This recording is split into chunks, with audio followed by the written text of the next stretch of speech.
आज की डेट में हम लोग ज्योग्राफी का लेक्चर चल रहा था, तो नया टॉपिक है आपका प्रायद्वीपीय पठार। तो इन सारी चीज़ों के बारे में आज हम लोग जो मध्य की उच्च भूमियाँ हैं उनको भी देखेंगे।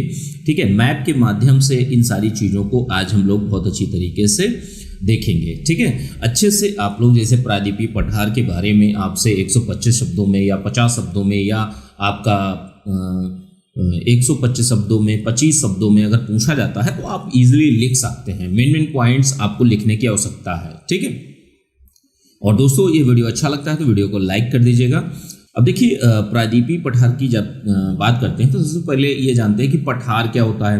पठार का मतलब ये है कि जैसे ये आपका कोई क्षेत्र है, जैसे मान लीजिए ये आपका कोई क्षेत्र है और ये ऐसी कोई सीक्वेंस बन रहा है।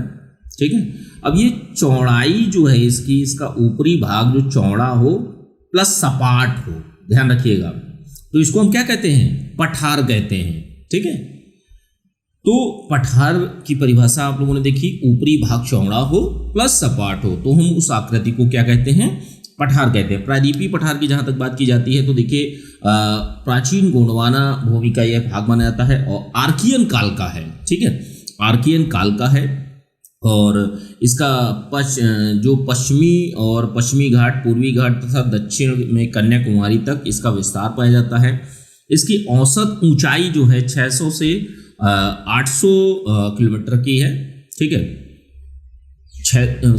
मीटर की है। ठीक है, आकृति की जहां तक बात करते हैं त्रिभुजाकार है। ध्यान रखिएगा, ये आपकी आकृति देख सकते हैं, त्रिभुजाकार है। ठीक है, त्रिभुजाकार है, पूरा का पूरा ये मैप के माध्यम से बताया गया है। और विस्तार देखिए, विस्तार जो है 16 लाख वर्ग किलोमीटर में है। प्राचीनतम ये चीज़ें हैं, आज की नहीं है, बहुत प्राचीन है।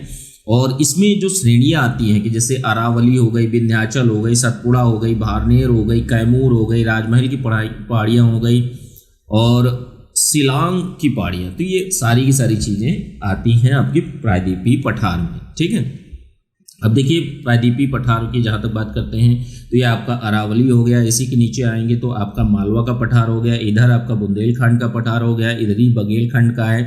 ठीक है, ये आपका विंध्य श्रेणी है। इसके बाद महादेव की पहाड़ियाँ है, मैकाल की है, ये नीचे आपका सतपुड़ा आ जाता है, इधर छोटा नागपुर पठार है, ये आपका शिलांग का पठार है और ये आपका दक्कन का पठार है। तो इन सारी चीज़ों को, ये काठियावाड़ का प्रायद्वीप है, ये आपका प्रायद्वीपीय पठार पूरा का पूरा जो आकृति त्रिभुजाकार बनती है, इसको प्रायद्वीपीय पठार की संज्ञा दी जाती है। तो बीच की जो उच्च भूमियां हैं इनको धीरे धीरे करके हम लोग देखेंगे। ठीक है, इसकी ढाल की जहाँ तक बात की जाती है तो मध्य ढाल जो है उत्तर से पूर्व की ओर है, जहाँ पर सोन, चंबल, दामोदर नदियाँ आपकी बहती हैं। दक्षिण में ढाल जो है उत्तर से पूर्व की ओर है, जहाँ पर आपके यहाँ उत्तर से पूर्व की ओर, ईस्ट की ओर। ठीक है, नॉर्थ टू ईस्ट है ढाल जो है। कैसे स्लोप? यूं, इस तरीके से। ठीक है, अब देखिए जो दक्षिण में ढाल है तो इसमें ढाल में महानदी हो गया, गोदावरी हो गया, कृष्णा हो गया, कावेरी हो गया, तो ये नदियां प्रवाहित होती है। अब एक एक करके जैसे देखिए प्रायद्वीपीय पठार का जो चीज़ें हैं, क्या क्या चीज़ें आती हैं, डिवीज़न किस तरीके से, इन सारी चीज़ों के बारे में हम लोगों ने देखा। अब उसके बाद कुछ चीज़ें और भी हैं, उनको देखेंगे। जैसे ये देखिए पश्चिमी तटीय मैदान है, पश्चिमी घाट जो आपको यहाँ से यहाँ तक माना जाता है, ये तटीय मैदान है। ठीक है, और ये पूर्वी तटीय मैदान है, तो ये ध्यान रखिएगा। इसी को आपको मालाबार और कोरोमंडल तट भी कहा जाता है। तो सारी चीज़ों को देखेंगे। अब देखिए मध्यवर्ती उच्च भूमियाँ कौन कौन सी हैं। तो सबसे पहली बात अरावली पर्वत की बात कर लेते हैं, अरावली श्रेणी की। तो यह पालन एक जगह है गुजरात में, तो पालन गुजरात से लेकर राजस्थान और दिल्ली तक विस्तारित है, जो कि आपकी अरावली श्रेणी है। दिल्ली के निकट इसको क्या कहा जाता है? रायसीना हिल्स कहा जाता है। इसकी जो एज है, ये कब बना है कब नहीं है, तो ये बहुत प्राचीन है। ठीक है, लगभग 600 से 570 मिलियन वर्ष पूर्व इसका निर्माण हुआ और तब से ये चीज़ें चली आ रही हैं। ठीक है, पूरा कैम्ब्रियन युगीन क्वार्टजाइट, देखिए ये चट्टानें हैं, क्वार्टजाइट की नीस की शिस्ट से निर्मित चट्टानों से यह बना है। अपर्दित विच्छेदित अवशिष्ट पर्वत है, ध्यान रखिएगा। अपर्दित कहने का मतलब यह अवसादों के माध्यम से एक जगह से दूसरी जगह जो अपर्दन होता है मिट्टी का और जो बाकी के अवशिष्ट होते हैं तो वो जमाव से हुआ है। और ये एक दिन की प्रक्रिया से नहीं हुआ, ये बहुत सालों की एक प्रक्रिया के माध्यम से हुआ है। विच्छेदित का मतलब ये है कि कटा फटा है, जगह जगह पर चीजें कटी फटी हैं। मोड़दार पर्वत श्रृंखला है, ध्यान रखिएगा, मोड़दार पर्वत श्रृंखला है। अरावली की जहां तक बात करते हैं तो देखिए अरावली में इसकी जो लंबाई है 800 किलोमीटर। सर्वोच्च शिखर कौन सा है? सर्वोच्च शिखर माउंट आबू में स्थित है, गुरु शिखर। तो गुरु शिखर जो है बहुत बार पूछा भी गया है एग्जाम्स में। 1722 मीटर इसकी ऊंचाई है, ठीक है।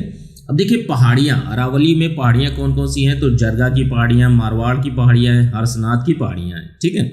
यह जल विभाजक का भी काम करती है, ठीक है, ध्यान रखिएगा। कुछ नदियाँ हैं यहाँ पर कि जो पश्चिम की ओर नदियाँ बहती हैं, कि जैसे लूनी नदी है, माही नदी है, तो ये पश्चिम की ओर, मतलब जैसे ऐसे भारत है तो ये वाले क्षेत्र की ओर बहती हैं, ठीक है, ध्यान रखिएगा।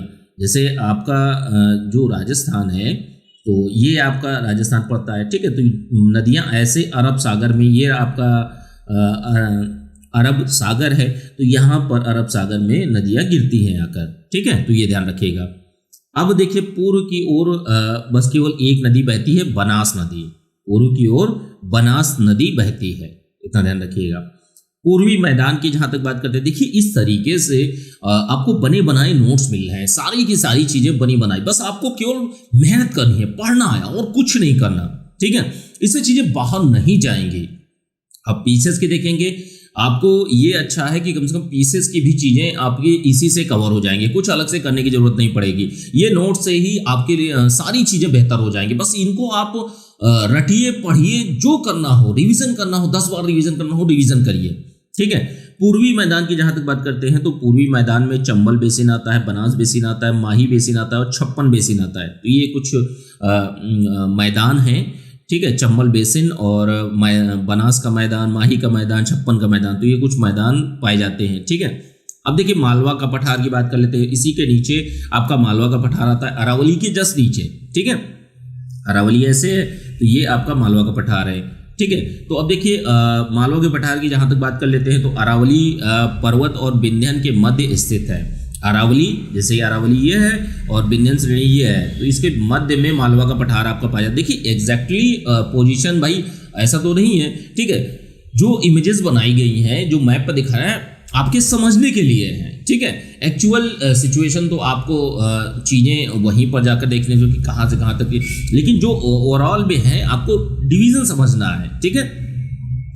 अब देखिए जो उत्तरी सीमा है अरावली है, कहने का मतलब उत्तरी सीमा अरावली है। दक्षिणी कौन सी है? उत्तरी अरावली है, दक्षिणी आपकी विंध्यन है। इधर बुंदेलखंड का है, पूर्वी सीमा बुंदेलखंड का पठार है और पश्चिमी सीमा राजस्थान का जो मरुस्थल है वो है, ठीक है। तो इस तरीके से बीच में आपका मालवा का पठार पाया जाता है, ठीक है। लंबाई कितनी है? 530 किलोमीटर से 530 किलोमीटर है। चौड़ाई कितनी है? 390 किलोमीटर है, ठीक है। प्रायद्वीपीय पठार जो है, प्रायद्वीपीय पठार पर भी यह विस्तृत है, ठीक है। ढाल जो है, ढाल किस तरीके से है? जैसे ये आपका ये बुंदेलखंड का पठार है, ये ढाल इस तरीके से गंगा की ओर ढाल है मालवा के पठार की। कौन कौन सी नदियां प्रवाहित होती हैं मालवा के पठार से? ध्यान रखिएगा, मालवा के पठार से कौन कौन सी नदियां बहती हैं? तो नदियां हैं बेतवा है, पार्वती है, काली सिंध है, केन है, नीवज है। तो ये नदियां प्रवाहित होती हैं मालवा के पठार से। पहाड़ियां कौन सी हैं? ग्वालियर की पहाड़ियां। भारत का सर्वाधिक गलीय पर्दित क्षेत्र माना जाता है, ठीक है। गलीय पर्दन का मतलब ये कि इस तरीके से जो गलीय पर्दन होता है, नदियों और कटे फटे क्षेत्र यहाँ पर बहुत ज़्यादा पाए जाते हैं, गली, ठीक है, गलीय पर्दन हुआ है यहाँ पर। अब देखिए अगला जो पॉइंट है, अगला है बुंदेलखंड का, बघेलखंड का और विंध्याचल का।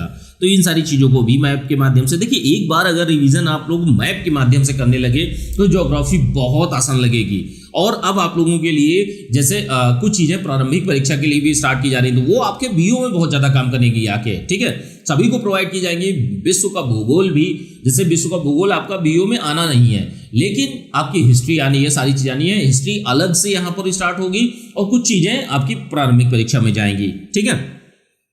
तो ये मैप के माध्यम से आप लोग देख सकते हैं सारी की सारी चीज़ें। अब इन चीज़ों को देखते हैं। बुंदेलखंड का पठार की बात कर लेते हैं। तो ये मालवा के पठार के उत्तर पूर्वी भागों में है। जैसे ये है तो उत्तर और पूर्वी, जैसे ये उत्तर है और ये ईस्ट है, तो ये उत्तर पूर्वी भाग में आपका ये कौन सा क्षेत्र है, ये आपका बुंदेलखंड का पठार है। इसी के जस्ट नीचे आपका बघेलखंड का पठार है और इधर आपका विंध्याचल की श्रेणी है। ठीक है, ध्यान रखिएगा।